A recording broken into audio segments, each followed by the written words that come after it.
Bickley and Marotta Mornings. Arizona Sports. The local sports leader. Bickley Blast. Some bubbles burst, others get blown away, and alas, the latter happened to the Diamondbacks over the weekend. And it's not just that the Dodgers left town with another division title effectively in their back pocket. It's that the Diamondbacks seem to be going in the wrong direction with their most valuable asset. They have got the fourth worst team ERA in baseball. Jordan Montgomery has been demoted to the bullpen. Eduardo Rodriguez has yet to deliver a quality start in Arizona. Zach Gallen has been struggling for some time, while Merrill Kelly was flayed for 3 consecutive home runs to start Saturday's game. The only starting pitcher looking like an ace is the kid who wasn't supposed to be in the rotation in the first place. By the way, Montgomery and Rodriguez are earning a combined $39 million this year, and they've combined to pitch to a 6.08 ERA. So, does every baseball town have buzzard's luck when it comes to big contracts and starting pitchers, or is it just us? Since Randy Johnson gave the team every penny's worth during 4 consecutive Cy Young Awards, it has been a crapshoot in Arizona, as in mostly crap. Last year, the Diamondbacks had an ROI or ROI, or Rookie of the Year. This year, they need ROI, return on investment. And if this team wants to defend their hard-earned pennant from a year ago, this starting rotation better get in the game. All right, today's Bickley Blast brought to you by my great friends at Chapman BMW, who make luxury attainable. Find them online at chapmanbmw.com. We got to be better, and I believe in our pitching staff. I believe in our starters. I know that we've taken some lumps as a starting rotation. I know where we sit overall, but I believe in our guys, and I know they're better than what we've seen here, and they'll be the first ones to tell you that. So we're going to be fine, but we got to go out there and prep and execute.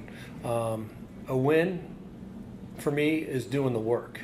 So that's the most important thing, getting the work done and doing it right. Torey Lovullo, manager of the Diamondbacks after yesterday, pledging his Torey Lasso. belief. Torey Lasso, that's what he sounds like. Right? Look, Merrill Kelly be a goldfish.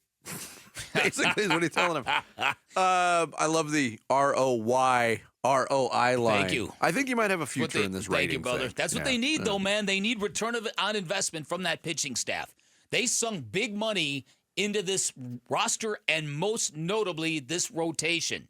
And again, Jordan Montgomery and Eduardo Rodriguez, I expected so much more from both of them. I really did. And more so than just results, I expected a better competitive demeanor. These guys just seem to get through 4 innings and just cave. Yeah, I wonder. Can we get a game where they get better as the game goes on? That'd be nice. I couldn't help but wonder yesterday after that game with the way things shook out. I mean, when Montgomery leaves, the game's still within reach. They bring in Ciccone. I wonder if Montgomery was able to stay out there, what would have happened? But it's not just the starting pitching. It's the bullpen. Yeah. It goes back to Friday night, the Paul Sewald decision, which really, I mean, angered a lot of baseball fans. It angered a lot of baseball fans who had just kind of thrown their arms up and said, this is Torey Lovullo for you. Torey backed it up. He said, I can't run from these guys.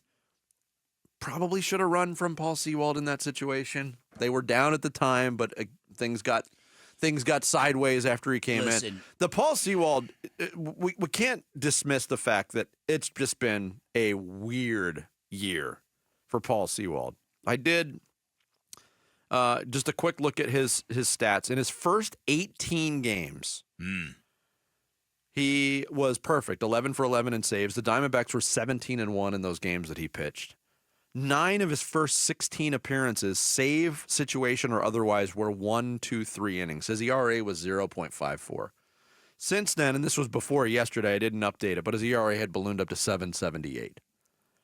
So it's the same pitcher, doing the same things, throwing the same pitches with that vast a difference in the results.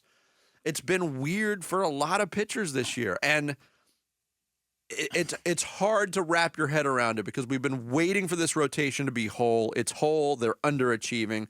We talked about the additions at the deadline and Puck and Floro and what that would mean. And it hasn't meant – Puck's been great. Yeah. But it hasn't meant much because the bullpen is – we still don't have a determined closer. Yeah, listen, and so I look at this, and I think the same things you do. I understand what Torey Lovullo says when you can't run from a pitcher, and there might be a time when down the road when they might need somebody who's done this job, who's done it well at one point in time, but not Friday night, not in a super high leverage situation in a tight ball game. You don't. And that really kind of set a bad tone for the entire series.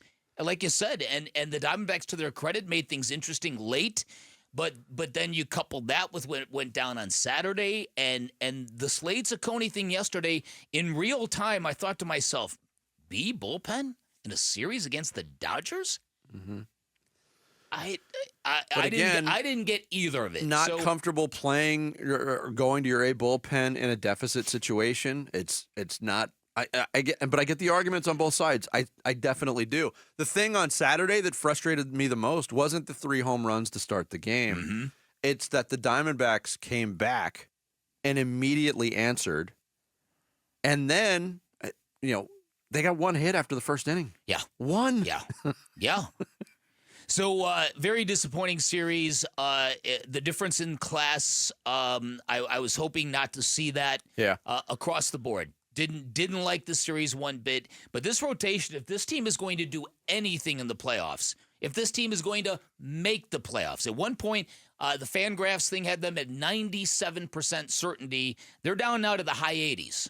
And San Francisco can be a tough place to play.